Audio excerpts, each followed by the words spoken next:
Hi, good afternoon, and happy Wednesday to everyone. I am here to talk about the government release that came out this morning. Let me tell you, I wanted to talk about this all morning from the time the release came out, and something just kept going wrong. So I am going to just go along with it. Sariba, which is the organization that primarily manages real estate agents and companies here in the Cayman Islands. The government released a press release this morning. Sariba proposal supports government's goals for first-time Caymanian homeowners. Some of you may remember I did a video a few weeks ago. I did a video where I was referring to the real estate agent fees for real estate agents who are on work permits.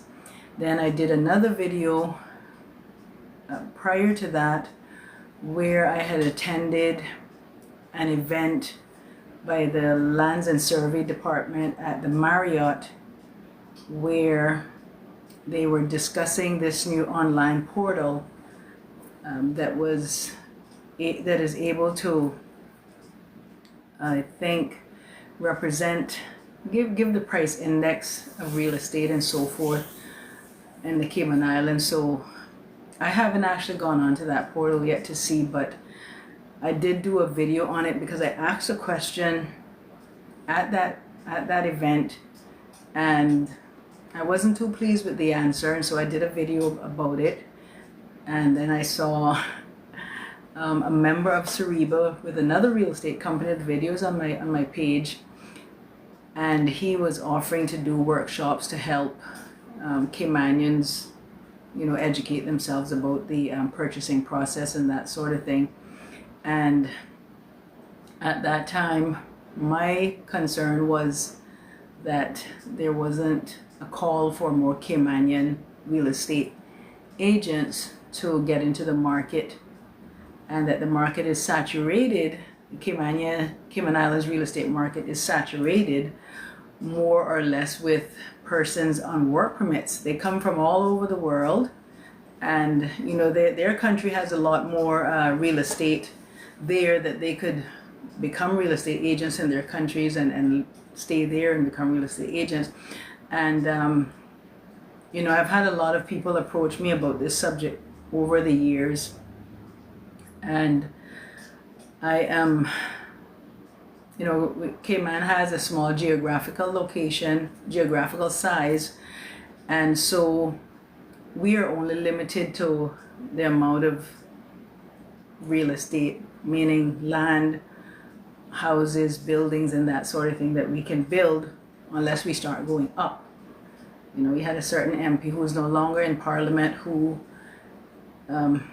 insisted on bringing a motion so we could have 10-story buildings, and was trying to take it higher than that, but that's history.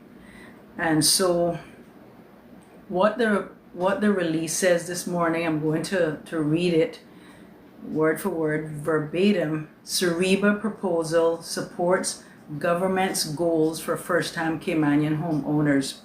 Now, this is really, for the most part, for me personally, is really exciting news. Very, very exciting news. I know a lot of my Caymanians are going to love this news.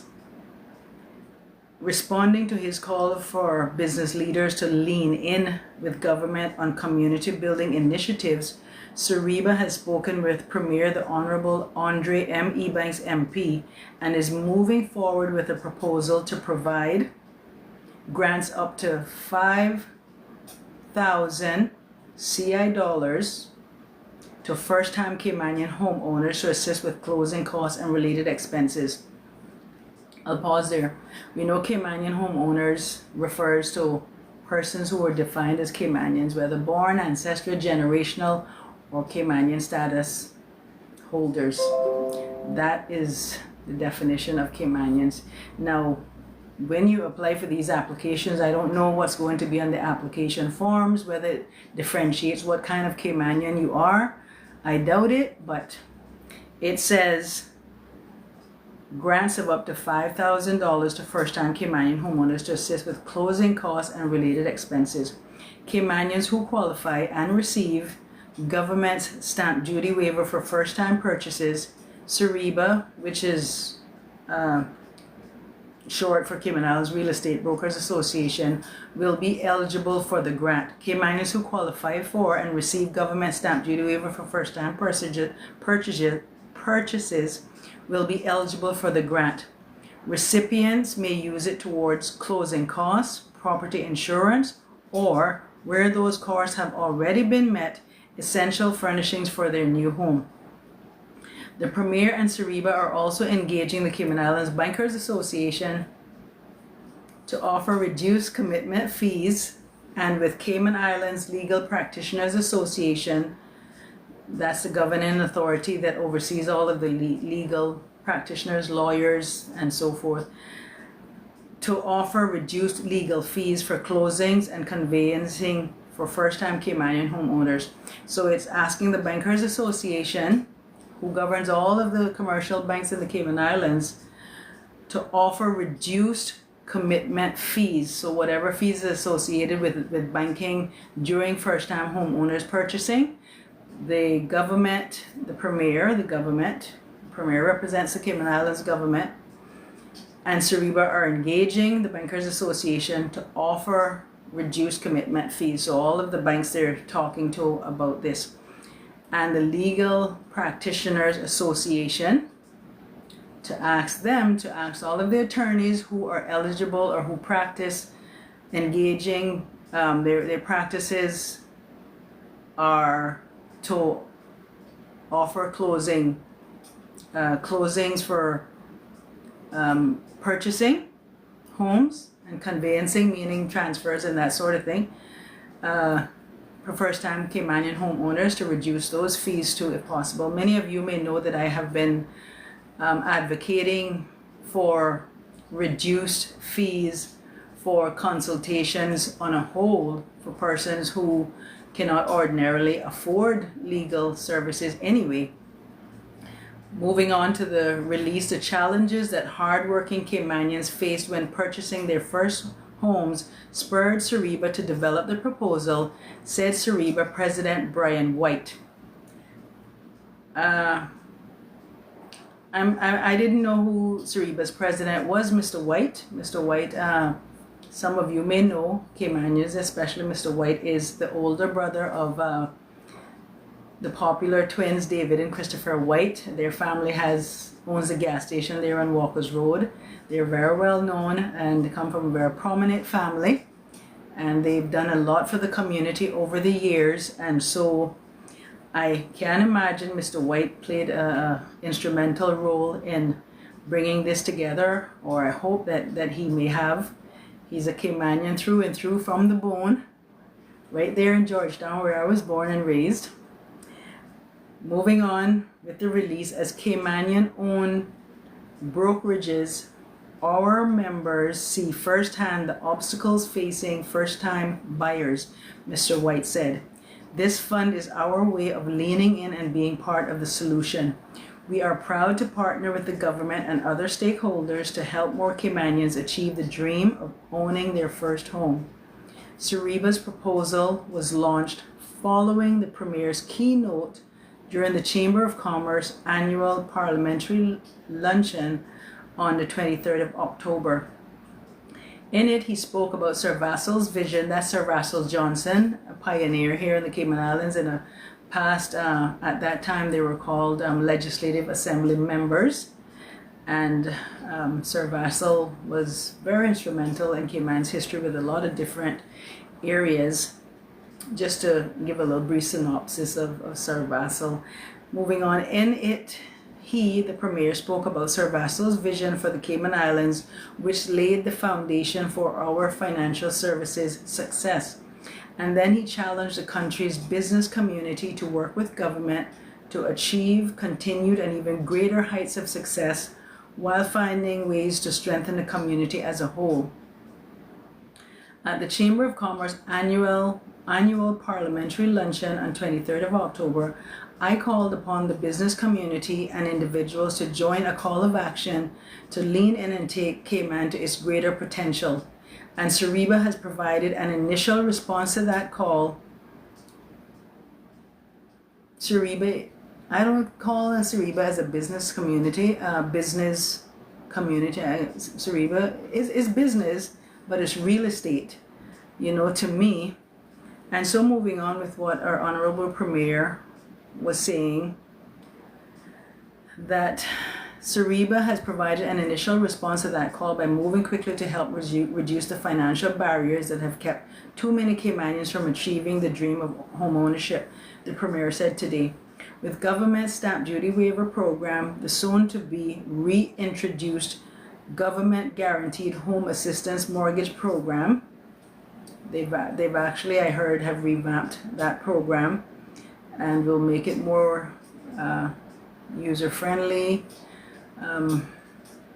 more accessible for first-time Caymanians to own their homes. The near completion of our country's first 10-year housing plan and private sector-led initiatives like this, Cayman is making swift progress with respect to broad outcome 2 on housing, infrastructure and environmental, specifically on affordable housing.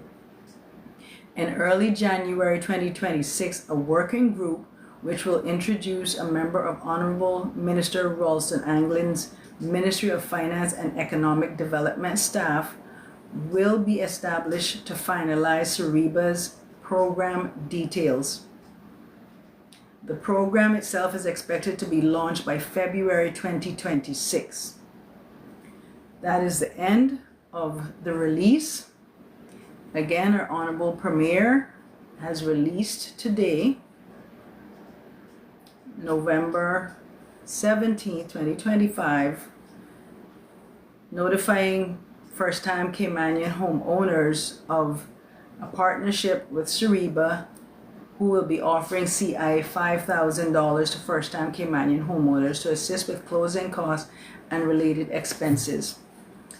I want to congratulate the Honorable Premier and his government on this footstep in taking new strides towards helping Caymanian become homeowners. Sariba, I want to call you out also and to say it is bold and encouraging, especially from my point of view, that you all have come together and offered this incentive for first-time Caymanian homeowners. It is very encouraging. I want to just take my time and think about my words before I put this forward, because we know some time ago in the news there were other real estate agents, primarily Caymanians, who decided they didn't want to be under Sariba's umbrella and they were separating themselves. And so we've seen that happen.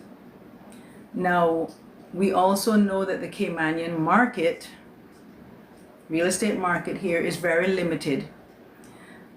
I personally, respectfully and without prejudice, want to say that I believe, and based on things that have been shared with me and what I've seen, that it's noble of Sariba to come together to do this. $5,000 isn't a lot of money. Matter of fact, $5,000 can probably buy you a normal stove and refrigerator, maybe a dining room table. It won't even hardly cover closing costs for a standard 3-bedroom family home these days, not $5,000.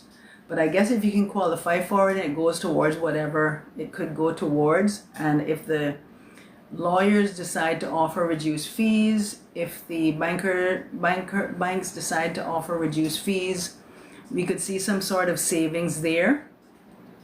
But personally, separate and apart, I want to say I believe in many instances that the members of Sariba real estate agents have contributed to the price of real estate rising as it has in the Cayman Islands, they have and Caymanians are involved in this too. It's not just about because it's Sariba and there's persons working as real estate agents on work permits. There's Caymanians involved in Sariba too that systematically, I'm just going to use that word lightly, have inflated, in a manner of speaking, the prices of real estate here in Cayman, and everyone else is just going along with it because you know what? They're milking the cow for the way that the Cayman Islands have grown and evolved and developed, especially since the pandemic. And respectfully, again, I applaud this program. I am grateful for it. I remember when I became a first-time homeowner, I was 30 years old, and to tell that story, it was just sheer willpower and determination at 30 years old working with government that I became a homeowner. And I can tell you I took advantage of the first-time homeowner program, and it served me very, very well. Very well it served me. And I know the benefits of a first-time homeowner program for Caymanians. The thing about it is, on another side note, is the cost of real estate these days in the Cayman Islands. In Grand Cayman alone, there's not a parcel of property, no matter how small it is, of land that can be purchased for under at least 80,000 right now. Not one. Government is developing a few in East End. We haven't heard anything more about those. Those were supposed to allegedly thinking off that they were probably going to go for about $40,000 to Caymanians. We haven't heard anything more about that. But no land is available in Grand Cayman anymore for under 80, 90, 100,000. None. You go to East End, a house lot for 0.21 acres is 110, 25,000. You know, so then we're thinking about buying a building. You know, the only place I see right now that's trying to develop affordable housing is the Cayman Islands government. I don't know who else is coming up with anything. Whether, you know, we had Frank Hall Homes, I've spoken about this before. We've had Mr. Kent Biggie Rankin. Who else? I can't think of who else off the top of my head who did develop some very affordable homes for Caymanians. And a lot of Caymanians became homeowners through those programs, but we had a lot of Caymanian status / Caymanians who accomplished that also. And it still marketed Caymanians, son of the soil, out of the market. And so even though we're getting these incentives from Sariba and, you know, the first time home, I remember the last administration, the first part of their term, the government increased stamp duty for homes up to a certain amount. I can't remember the figure right now, but at that time I thought to myself, what's the sense of increasing stamp duty when a Caymanian cannot even afford to purchase the home in the first place? You know, even a married couple these days, because income is really not increasing. You may get $100 every year increase. Most government workers will get maybe $25, $50 every year increase. And so the cost of real estate is really the hindrance, and really where Sariba, as a leading real estate, I wouldn't say authority, but I'm going to use that word, has an impression. You know, they have the pull. They're some of the most wealthiest people in the Cayman Islands are involved in Sariba. Some of the most wealthiest realtors. We see 2 MPs, one sitting and one retired, are now becoming real estate agents. You know, they have family members and close friends as real estate agents. This is a power organization, Sariba. It is. And so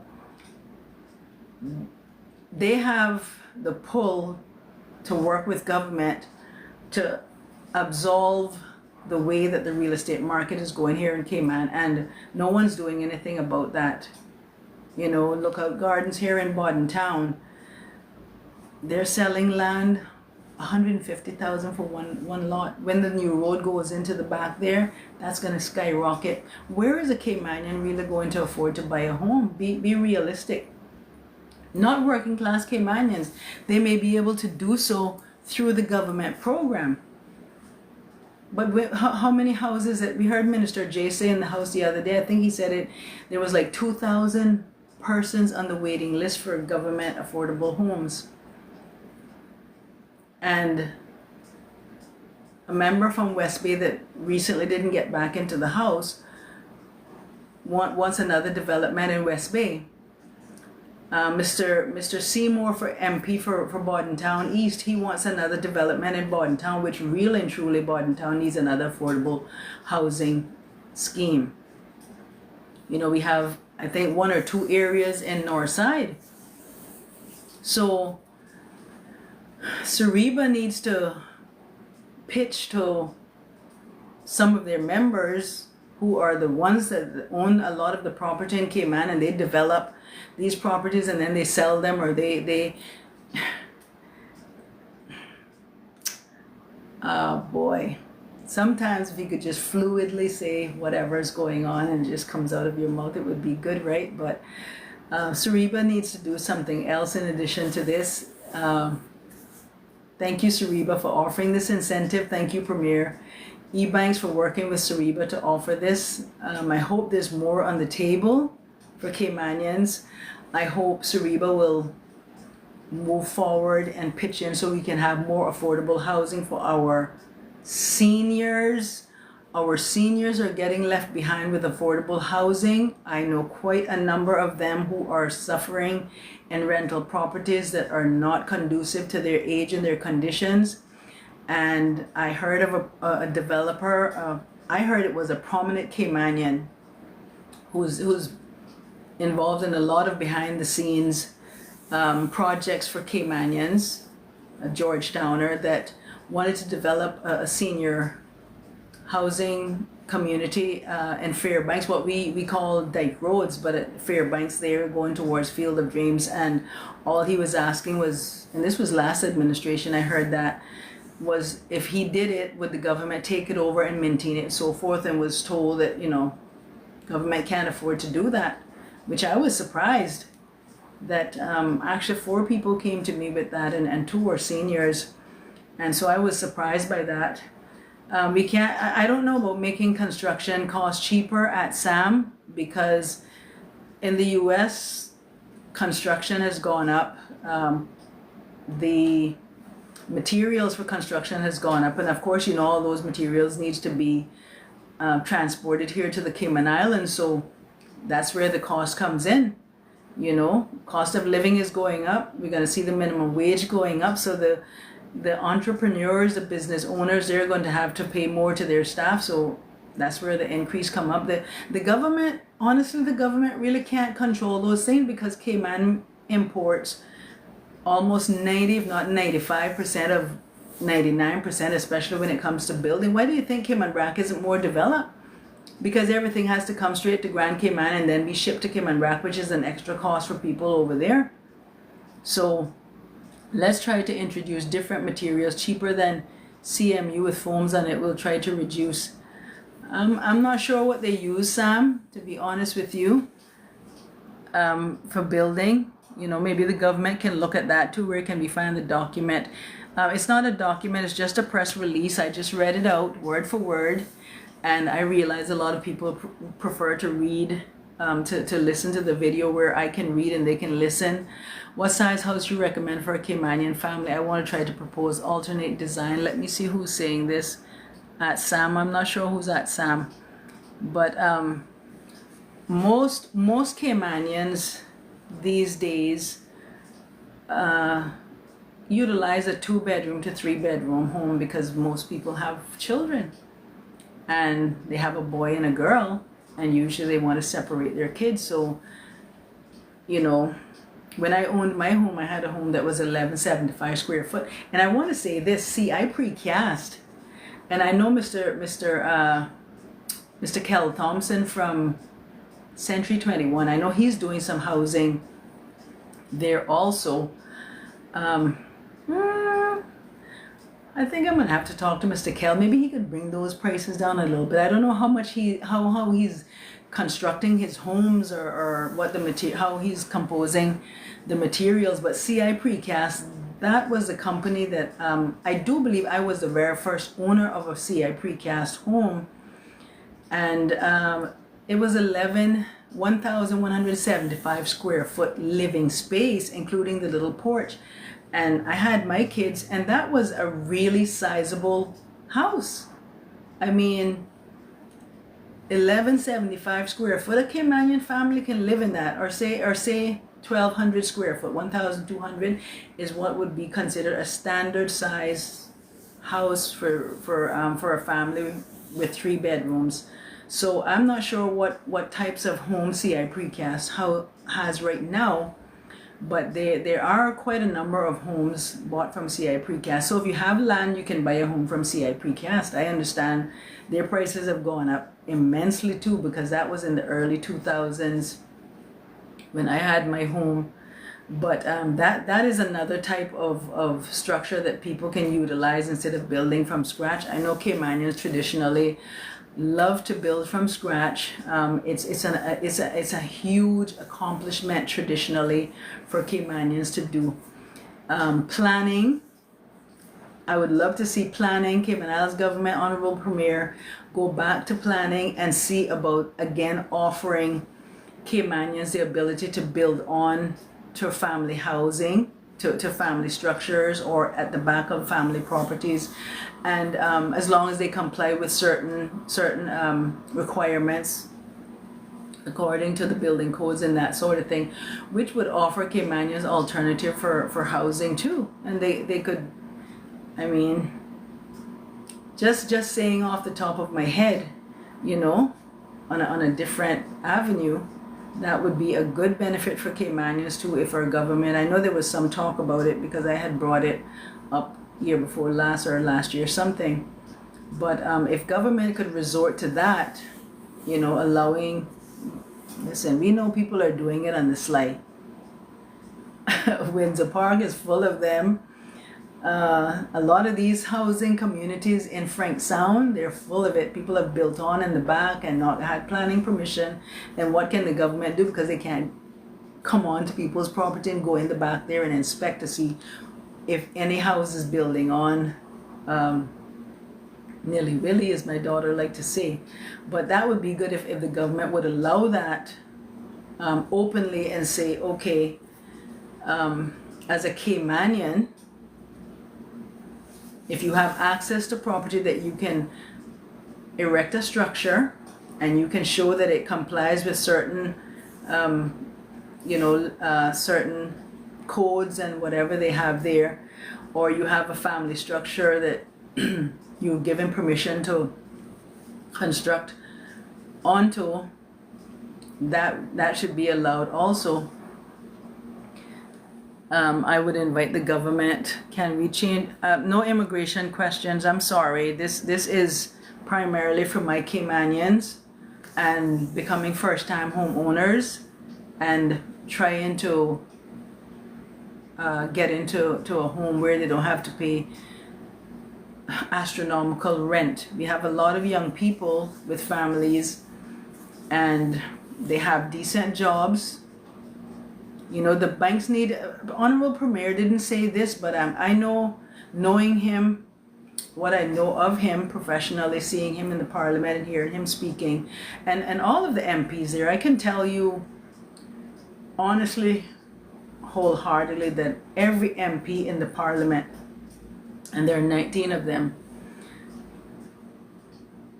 are really, really strong on trying to get Caymanians to own their first little property, even if it means Minister J erecting apartments, and the younger Caymanians may be able to buy an apartment, or senior citizens may be able to buy an apartment you know. Even that would be very good. But this won't be a conversation for immigration questions. I'm sorry. Your construction type here, it needs a study, though. There's so much unnecessary steps in construction. Sam, I don't know if they're unnecessary. The Cayman Islands is located in the heart of a hurricane area, and so I do believe the last time I was told we work a lot off of some of the codes in the U.S. And Florida, especially in that area of the U.S., is hurricane prone also, like us. And so I do believe, as far as I can remember, that planning works a lot with their codes, and they keep updating their codes. When I was in school over there, I studied some of that because I did a disaster preparedness course through FEMA, which is the federal agency for disasters in the U.S., and I was able to study about some codes and that sort of thing. So I don't see planning going down and anything like that. I do believe that they can offer more housing alternatives. We see a lot of what they call smart homes or small homes or something like that in the U.S. Florida has a lot of those. Florida is trying to get away from the mobile homes and get into more of the smart homes, or the really strong manufactured homes. I do believe the government can try to allow us to import some of those homes. I think that larger companies that import labor for development, like hotels and that sort of thing, they should be responsible for housing their workers, so that those homes will not be taken away from Caymanians. I am surprised at the amount of places that are up for rent in the Cayman Islands. There are a lot of places up for rent in the Cayman Islands, and I guess people are taking advantage of the market, but we're still having housing shortages, and that's where relaxing the restrictions of allowing homes to be built. If I have a parent that has a property, and my dad would say, Pat, go ahead and build a 2-bedroom place in the back there, or build on 2 bedrooms and a kitchen and a bath and a living room onto the main house. Something like that, I think, should be the next step for our government. And so Cayman Brac, like I said, we haven't seen too much development in Cayman Brac because those people are stickler about who comes into their territory and wants to build there. But in addition to that, it's very expensive to build in Cayman Brac. So everything has to be imported to Cayman Brac, and that's after it's imported to Grand. They call it Grand here. And so I don't know about the importers going down on the cost of construction materials and that sort of thing. Guys, honestly, I'm not talking about anything else. If you speak another language, don't post it, because I can only speak English, a little Spanish, but nothing much. I'm not talking any immigration, any fees, anything like that. This is for Caymanians who want to become homeowners. That's what this post is for. Some of the questions here, I don't know who's targeting Nepalese people. What's going on? Okay, I'm not even going to bother reading those questions because this is not about immigration. The topic is about first-time homeowners. Sariba and the Premier, the Cayman Islands government, have come together and work to offer Caymanian first-time homeowners an incentive of CI $5,000 for closing costs, buying furniture, and that sort of thing. In the States they have a lot. I'm just using the States for an example, but we can't compare ourselves to the States in a manner of speaking because the States is so large. But let's say in the state of Florida, which is still larger than the three Cayman Islands put together, I believe, they have a lot of programs like this. They're not offered through the real estate companies, but they're offered through the developments. Like say, for instance, Lennar Homes, or I can't remember some of the other ones, but they are developers of homes and home communities, like how Frank Hall was. You'll have incentives like this $5,000 offered through those, or buyers can offer you incentives. So if you're buying a property, you can ask the buyer for closing costs. You can ask the buyer for, can they take off $5,000 so you can use towards front. It's your real estate agent that can negotiate a lot of those things for you in the States, and I'm sure it can be done here too. And so I would suggest that to some of my Caymanians who want to become first-time owners. I know. Let me tell you the thing about Cayman that irks me and why I advocate so much for legal services, because the lawyers here are milking the cow too. Not just a real estate agent. Everything in the Cayman Islands is getting milked. You know, when you say milk, you can see you squeezing the cow's breast and forcing the milk to come out. That's what's happening in Cayman. And the lawyers, I love my lawyers. I'm studying to get my degree and everything formally. And I love my lawyers, and I'd like to see them offer more consignment cases, more consignment consultations to people, so people can access more free and reduced legal costs. But let me tell you, you don't, and this is where I've been advocating for the Legal Practitioners Association and or our government to work together to come up with a program for certified paralegals or certified legal document preparers who can work with lawyers but work by themselves.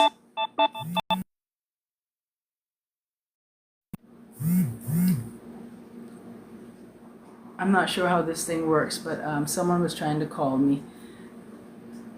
So people can have access to more legal services, and people will be able to go to paralegals and get a little, after they've taken.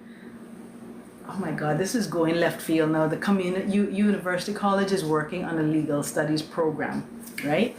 And hopefully studying areas of law will be encompassed into that.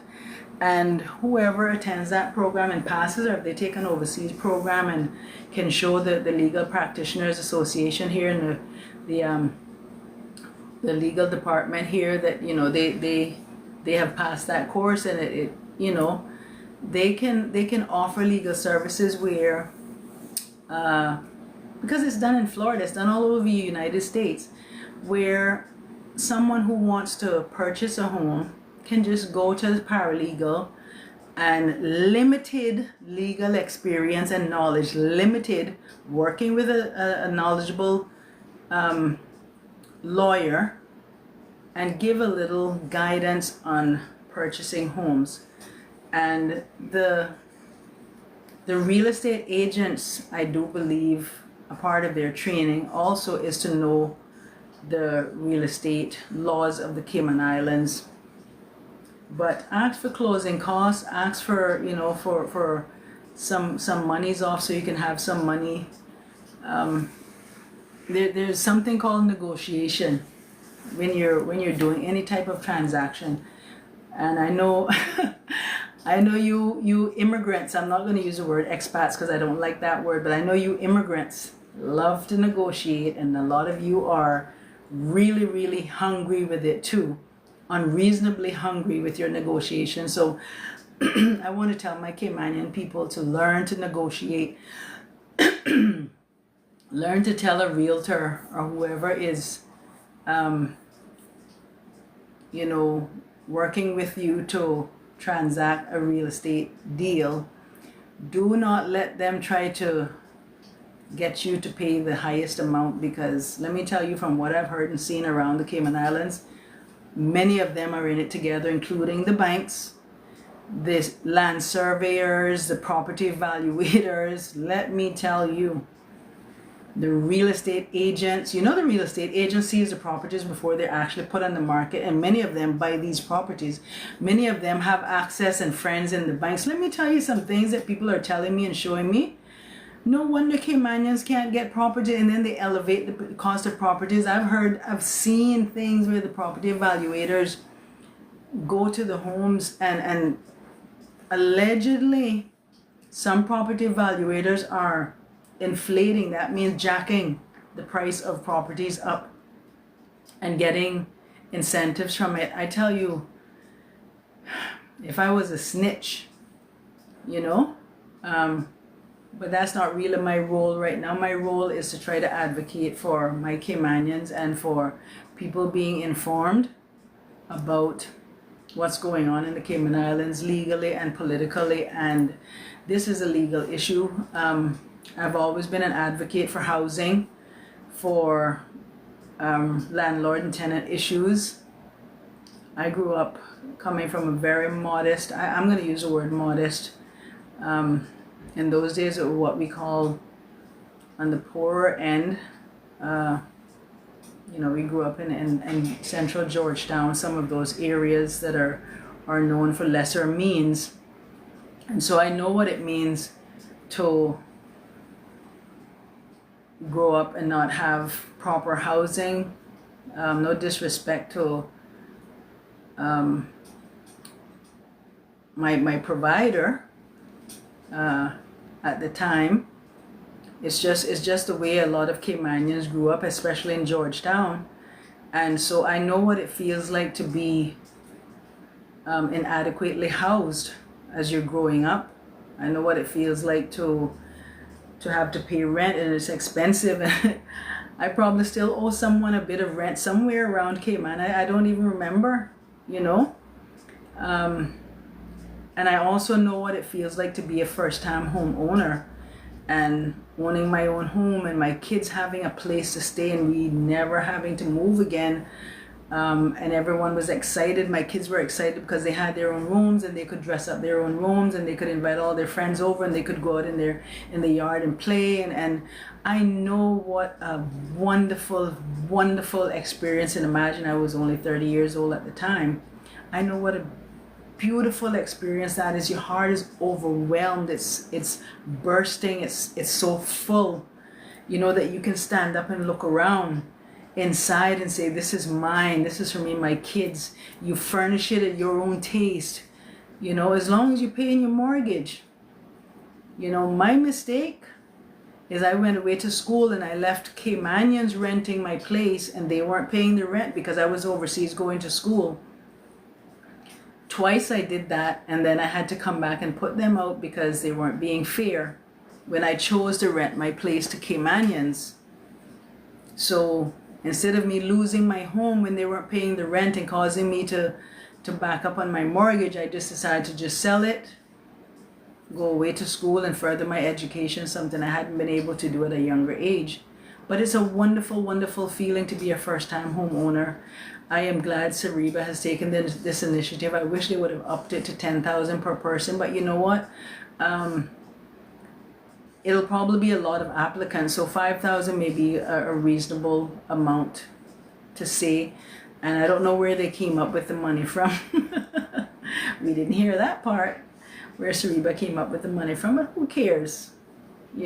Who cares where it came up from? As long as Caymanian first-time homeowners, especially my indigenous generational Caymanians, can take advantage of it. What we need to see Sariba call now is to try to work. I mean, we can't tell people, this is the thing I've heard them say, we can't tell people how much to sell their property for. We can't dictate that. One thing I was concerned about is that the government can encourage developers to keep their cost to a certain budgetary amount in order to assist with Caymanians becoming homeowners. Mr. Frank Hall and them did it, Mr. Rankin, and there are maybe another one or two other community developers who did it. They were able to do it. You know, they had the money, and we have a lot of other Caymanians around here who can do that also. I heard there's another, I won't say who it is, but I heard there's another big development coming up by a very well-to-do Caymanian family, and those are going to be pretty affordable too. I think they're going to have maybe about 25 homes or something. I won't say who it is because I don't think it's public knowledge yet, but let me tell you, there's people on work permits and people that are on rights to work that are working at this company, and they say that they have their names on the list and they're going to get these homes. So I'm not sure if the developer is only you know, allowing Caymanians to buy these homes, or it's going to be just anyone who can qualify. But I am so glad that the government took the initiative to control immigration. Some Caymanians who wanted it are complaining, but it's all part and parcel together. Everything is you know, connected, because this goes back to housing. Do we have to control immigration in order for Caymanians to be able to get affordable housing, to be able to even afford real estate here? Because the non-Caymanians come, they stay, they don't want to leave, then they become permanent residents, they become Caymanian status holders, and then they can qualify to buy homes. I mean, permanent Caymanians couldn't buy any homes in the last few years because the permanent residents, the way, I don't know whose idea that was to change the law, but the way the law was structured, permanent residents could get point systems under the point system, or if they did some community service or whatever and bought land or bought house, they could qualify for, you know, permanent residency or whatever the case may be. And so they were buying up all the properties. They have friends that works in lands and survey. They were doing the people in lands and survey that work there, I'm telling you the truth, searching up the records in lands and survey of people who don't live on the island, and using what is it now? I think it's called like squatters' rights or something like that. They go onto people's property that's not an island, start taking care of it, and claiming people's property, go into court and claiming people's property like it's theirs, you know? And these people aren't really Caymanians that were doing this either. I'm telling you what I know, what I see. Our Caymanian people was just getting, we're so passive, just getting pushed to the side, pushed up in the bushes. But now we are coming back to the forefront where we belong, and we're going to be the homeowners.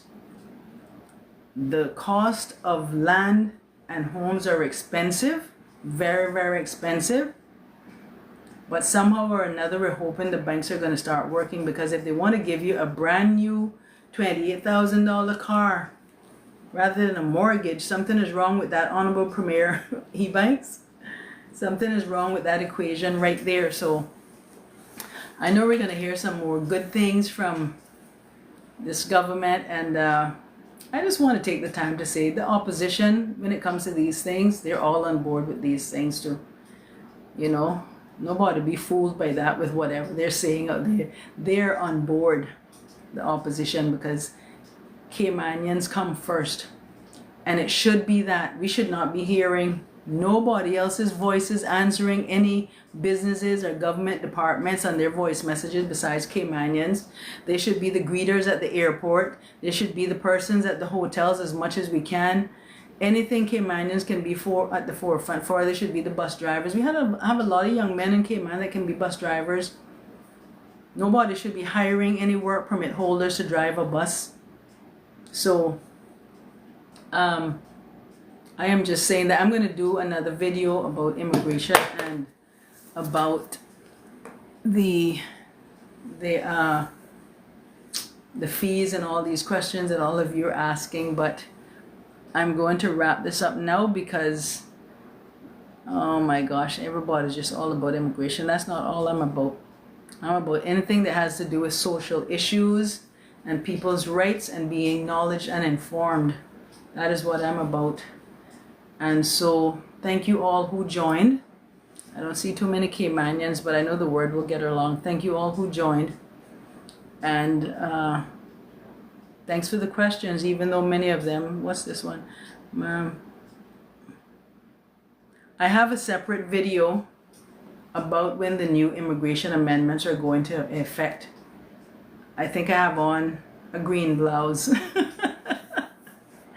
If you guys want to go on and watch that video. Otherwise, oh my gosh, sweetheart, some of you do not realize I don't understand. Some of you don't know what's going on in Cayman. Don't try it. Anyway, have a nice day, and it was nice to be on this live with you guys.